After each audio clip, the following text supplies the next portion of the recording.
Okay, let's look at some movement analysis. This is going to be work based on the theories of a man named Rudolf Laban, and it's going to give you a way of looking at movement, interpreting movement and what's happening in the body in a very comprehensive way. It's not in any means definitive, but it gives us a good basic understanding of what's actually happening so that you can use this in your papers and in your discussions about describing movement. Rudolf Laban was a big pioneer, especially in European modern dance, and also as a pioneer for acting in the United States and in London. He was a dancer and a choreographer, but not really known for that. He was much more known for being a teacher and a theorist. He developed Laban notation, which is a way of notating movement and movement analysis, and basically looked at it as a literature of movement and dance. He also worked with occupational therapy and psychological therapy, and he was really integral to European modern dance. People like Kurt Jooss, who's the choreographer of The Green Table, which is a piece that you're going to be looking at in this module. Kurt Jooss was a student of Laban's, and that lineage of German expressionistic dance follows through all the way to Pina Bausch in our contemporary time. So a very interesting guy. There's a picture of him. He was a little kind of crazy, so he wasn't super good at codifying his ideas. A lot of his students did that for him, but it's basically known as a very comprehensive language that qualifies and quantifies movement. It's very objective.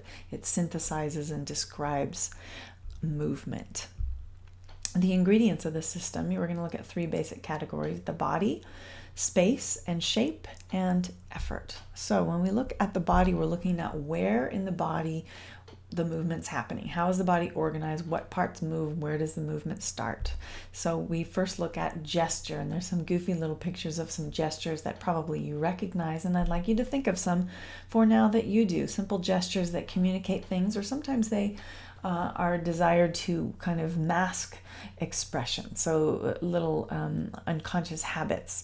But basically it's an action that's very small and isolated.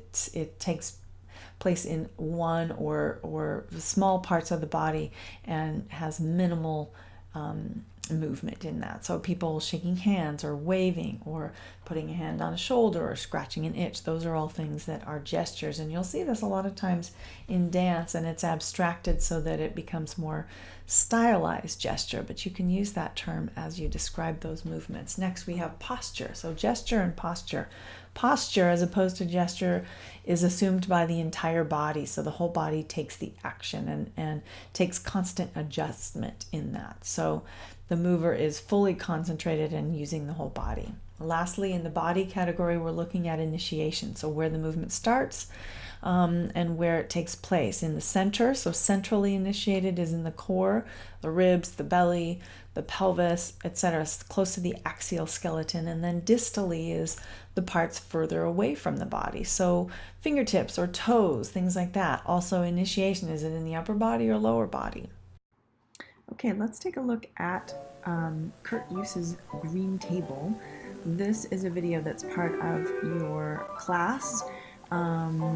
In terms of gesture and posture, this piece really showcases it. This is choreographed by Kurt Jooss. It was done in the 1930s, and it's a very politically charged piece that's pretty important in our dance history. But Jooss was working with Laban on some of these concepts, and this piece really showcases gesture and posture. This is they're wearing masks. It's a very political piece, and I'm sorry for the poor quality of video.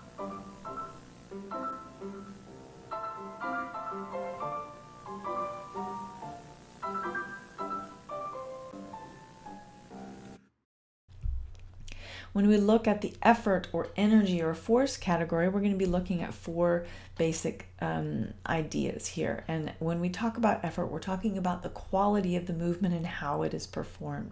So it gives movement a lot of texture and a lot of dynamic, and the qualities are in opposite extremes. So it's not so much what the movement was, but how was it done? Was it done carefully and slowly and lightly, or was it done with a lot of strength and force and speed? Okay, so the first aspect of that category is weight or force, and that is how you use your force in the environment around you. Is it with lightness? So are you pulling your weight away from something so it's very delicate and light? Or is it with strength? Are you exerting your force into something, like trying to push something over? So strength is powerful, it's vigorous, it exerts things. Light takes weight away from things. It's very delicate, it overcomes gravity, it's very gentle and very soft.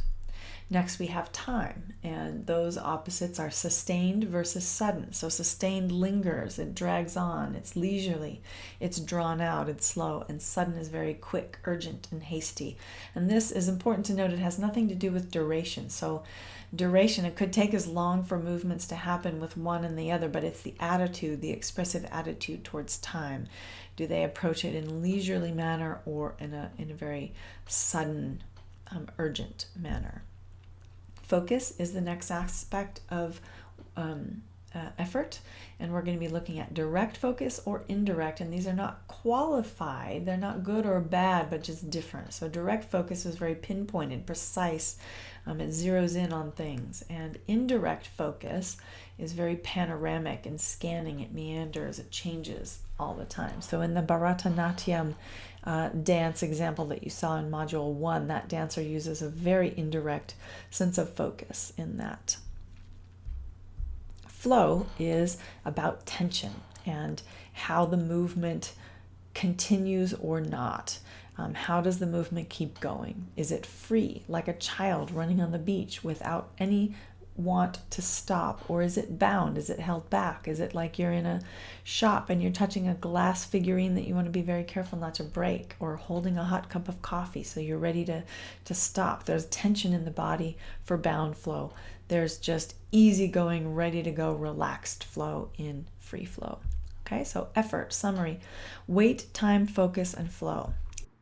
Okay, this is World Order's Welcome to Tokyo. These guys, I love these guys. They're great. But look at the effort qualities and the extremes and the effect that it has on us as we watch. They're really using time, sustained, and then with sudden little accents and very bound flow here, as you can see. Pretty direct focus with their eyes. Again, bound flow.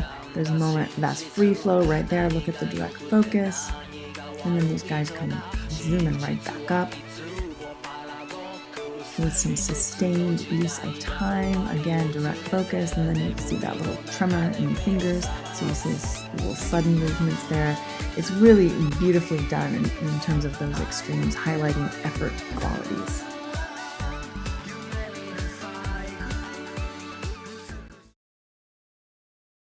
Last category that we're going to look at is space, and space is a very visual aspect of dance, especially. So it's a visual art form for sure. The general space, when we talk about general space, we're looking at the locale, so the stage space or the environment where the dance is taking place. Locomotion is a word. Locomotion means to move from one place to the other, but that gains access to the space. When we look at interpersonal space, we're looking at the space between and among people, and this is really fraught with drama. When you look at spatial relationships, you don't even have to do anything, or nothing can be intended in the dance, but just how close people are, their levels, is one higher, one lower, are they facing each other, are they back to back?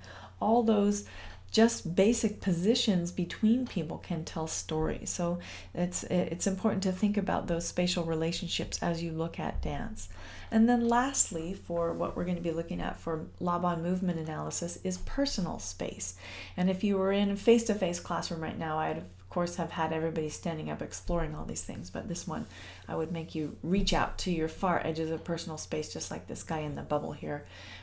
You could be reaching the very edges. So Laban called this kinesphere. It's basically your sphere, your own little space bubble. And you can talk about near reach space, which is movement that happens very close to the body. Mid-range, which is average. It's kind of like you in your kitchen getting things out of cabinets. It's very task-oriented and pedestrian. Or far-reaching space. So that's like the space glutton, things that reach and take up as much space as possible. Think for a moment about people that you know who move this way. There are some people that don't go very far from their core. They hold themselves very close. And there are other people that just seem to have a very big sense of space, the way they take up lots of space. Okay, and these are things that are very important. And they were for Laban and the origins of some of dance as communication. When you think about the expressive capabilities of movement in terms of it being a language, Laban was really trying to help us categorize that a bit and to learn how to speak about it in a very objective and synthesized way.